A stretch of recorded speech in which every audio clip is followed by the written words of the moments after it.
வணக்கம் மக்களே. இன்றைக்கி நம்ம இந்த வீடியோவில் ஒரே ஹீரோவோட 84 படங்கள் நடிச்சிருக்காங்க. இந்திய சினிமாவில் அதிக படங்களை இயக்கி சாதனையும் படைச்சிருக்காங்க. யார் அவங்க என்னன்றதை பற்றி இந்த வீடியோவில் நம்ம விரிவாக பார்க்கலாம் வாங்க. ஒரு ஹீரோவை வச்சு 84 படங்களை இயக்கிய இந்திய சினிமாவில் அதிக படத்தை இயக்கிய 2வது இயக்குனர்ன்ற பெருமைக்குரியவர் இவர் தானே சொல்லலாம். இந்திய அளவில் ஒரே ஹீரோவை வச்சு 84 படங்களை இயக்கின ஒரே நபரும் இவராக தான் இருக்க முடியும்னே சொல்லலாம். அதே சமயம் இந்திய சினிமாவில் அதிக படங்களை இயக்கியிருக்காங்கன்ற பெருமையும் 2வது இயக்குனரும் இவர் தான் என்பது குறிப்பிடத்தக்கது. தன்னோட வாழ்நாள் முழுவதுமே சினிமாவுக்காக அர்ப்பணிச்சிருக்காங்க. அவங்க வேறு யாரும் இல்லை, மலையாள இயக்குனர் ஜே சசிகுமார் அவர்களை பற்றி தான் பேசிகிட்ருக்கேன். இந்திய சினிமாவை கட்டமைச்ச ஆளுமைகளில் இவருமே ஒருத்தராகவே இருந்தாருன்னு சொல்லலாம். திரையுலக வரலாற்றில் போற்றப்பட்டிருக்க இயக்குநர்களில் ஒருவரான ஜே சசிகுமார் அவர்கள் 1960-70களில் மலையாள சினிமாவை வணிக பாதையில் வெற்றியடைய செய்தவங்களில் ரொம்ப முக்கியமான ஒருத்தர்னே சொல்லலாம். இவர் இயக்கிய படங்கள்லாம் பாக்ஸ் ஆஃபீஸில் ரொம்ப பெரிய வெற்றி பெற்ற படங்களாக தான் இருந்திருக்கு. இதனால தான் இவர் ஹிட் மேக்கர் அப்படின்ற ஒரு பட்டப்பேராலையும் கூப்பிடப்பட்டிருக்காங்க. சினிமாவில் நடிகராக வேணுங்கிற கனவோடு தான் சினிமா உலகத்துக்குள்ளே நுழைஞ்சிருக்காங்க சசிகுமார் அவர்கள். அந்த காலகட்டத்தில் மலையாளத்தில் பிரேம் நசீர், சத்யன், மது இந்த மாதிரி போன்ற ஜாம்பவான் நடிகர்கள்லாம் கோலாச்சி செஞ்சிட்டு இருந்த காலகட்டம் அது.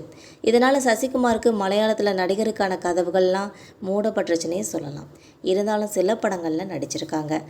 அந்த படங்களும் பெரிய அளவில் பேசப்படலைன்னே சொல்லலாம். அவர் நடிகராக வராமல் இருந்தது ஒரு வகையில் நல்லது தான். ஏன்னா இந்திய சினிமாவுக்கு இப்படியான ஒரு இயக்குனர் கிடைச்சிருக்க மாட்டாங்கன்னே சொல்லலாம். 1964 குடும்பினி அப்படிங்கிற ஒரு மலையாள படத்தின் மூலமாக தான் இயக்குனராக அறிமுகமாகியிருக்காங்க நம்ம ஜே சசிகுமார் அவர்கள். பிரேம் நசீர், ஷீலா நடித்த இந்த படம் ரசிகர்கள் மத்தியில் ஒரு நல்ல வரவேற்பையும் பெற்றுச்சு. இதுக்கப்புறம் ஜீவித யாத்திரான்ற ஒரு படத்தின் மூலமாக இயக்குனராக முத்திரையை பதிச்சாங்க சசிகுமார் அவர்கள். கிட்டத்தட்ட 30 வருஷமாக சினிமாவில் இயக்குனராக வேலை செஞ்சு சசிகுமார் அவர்கள் தன்னோட வாழ்க்கையில் மொத்தம் 141 படங்களை இயக்கியிருக்காங்க. இந்திய அளவில் அதிக படங்களை இயக்குனவர் அப்படிங்கிற ஒரு பெருமையும் இவருக்கு தான் சொந்தம். தெலுங்கு இயக்குனர் தசரி நாராயண ராவ் அவருக்கு அடுத்த இடத்தை பிடிச்சவரும் நம்ம சசிகுமார் அவர்கள் தானே சொல்லலாம். சசிகுமார் இயக்குன 141 படங்களில் 84 படங்கள் மலையாள சூப்பர் ஸ்டாரான பிரேம் நசீரை வச்சு மட்டுமே இயக்கியிருக்காங்க. பிரேம் நசீர் ஷீலா ஜோடியை வச்சுமே 67 படங்களை வெற்றிகள் கொடுத்துருக்காங்க. 1977 ஒரே வருஷத்தில் 15 படங்களை இயக்கி சாதனையும் படைச்சிருக்காங்க சசிகுமார் அவர்கள். அந்த சாதனையை யாரும் இப்போ வரையும் முறியடிக்கலை என்பது குறிப்பிடத்தக்கது. ஒரே இரவில் திரைக்கதையை உருவாக்கி அடுத்த நாளே படப்பிடிப்புக்கு போகிற அளவுக்கு திறமை படைத்தவர் தான் சசிகுமார் அவர்கள். மலையாள சினிமாவோட உயரிய விருதான ஜேசி டேனியல் விருது 2012ஆம் ஆண்டு இவங்களுக்கு கொடுத்து கௌரவிச்சிருக்காங்க. இதுக்கப்புறம் 86 வயசில் 2014ஆம் ஆண்டு ஜே சசிகுமார் அவர்கள் காலமாயிட்டாங்க என்பது குறிப்பிடத்தக்கது.